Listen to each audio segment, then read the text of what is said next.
Hello, my name's Lynda Kenny, and in today's video I want to talk about self-doubt. And I'm sure you're someone who has self-doubt because it's quite normal to have self-doubt. I have self-doubt even doing videos like this sometimes.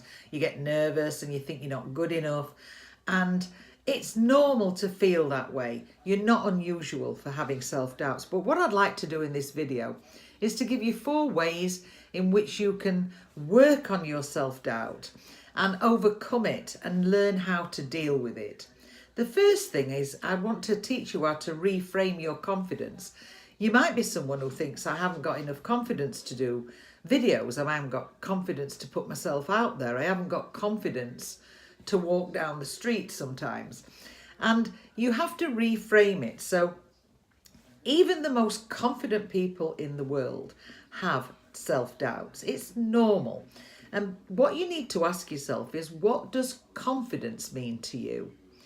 One of the studies that was done in the high performance studies of my coach, Brendan Bouchard, is that the most successful people in the world, they had confidence, but they also had self-doubts, but they had confidence in and the belief in their ability to figure things out. What I'd ask you to do is to look back in your own life and think about the times when everything seemed to be going wrong around you and you probably had those doubts that you'd sort it out or that you'd move on from it. And if you look back, you did figure it out. You did find a way through that bad time. And so what you need to do is to reframe your confidence right now and know that whatever you're going through, you can figure it out and have belief in that. And if you can do that, then the self-doubts will get less and less. But remember, self-doubt is normal. We all have those little confidence issues now and again. But give yourself some credit for the things that you have worked out in the past, and know that tomorrow, today, that you'll figure out what's going on and how to get past it. So that's the first thing. The second thing is to be more intentional about your day. Are you someone who gets up without a plan for the day, without any arrangements, and you just bumble through the day? And what tends to happen with that is you tend to be reacting to everybody else around you. So if you wake up and decide, right, today I'm going to live these 3 words. I'm going to be happy today, I'm going to be fulfilled, and I'm going to be thoughtful today. And make sure that you live those 3 words.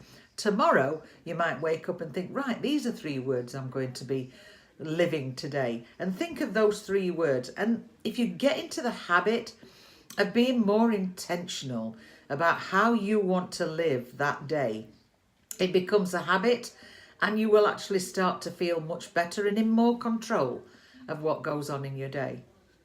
The third thing is to ask yourself, have you really got clarity and momentum?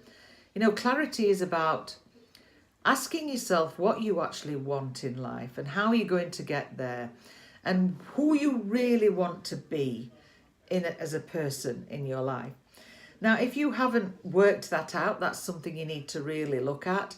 But the other thing as well is to prepare for it. Once you have the clarity of what you want and where you want to go and who you want to be, then have a plan to do it. Break it down into small steps so that you know that you're on the way to getting what you want and who you want to be. If you have no plan, then it's hard to grow, and what will happen is that in a few weeks' time, a few months' time, you still haven't got where you want to be or be who you want to be, and then the self-doubts start creeping in again. So work on that, work on your clarity and on your momentum to get the plan ready for you. The fourth and last thing I want to do is to encourage you to every Sunday have a review. And this is about learning rather than judging yourself. So you could actually, on the negative side, on a Sunday when you did a review of your past week, you could actually be berating yourself for everything that went wrong. Instead, look at what you learned. What happened that was really good this week? What happened that wasn't so good this week? How did you show up? Look and reflect on your whole week, and that way You can see what you learned rather than judge yourself and say, oh, we're absolutely crap this week. You can actually say, well, I didn't do that so good, but this is what I learned from it. And you can actually move on. And you can learn from other people as well. But do your own review every single Sunday. What I'd encourage you to do in general is to immerse yourself in your personal development. I can't tell you and stress enough how strong it will make you feel, and it will also help you to know how to think and how to be more positive and optimistic. I offer a complimentary coaching hour with people who have filled in my questionnaire. It's a questionnaire that I can look at, and if we're a fit together, we can have a complimentary session for an hour together, where I think you'll really get to grips with some of the things that I've talked about in this video today. You can get to that questionnaire, you don't have to opt in, by the way, at callwithlynda.com. Lynda's spelt with a Y, so that's callwithlynda.com. Head over there now, fill the questionnaire in, and let's get on a call together.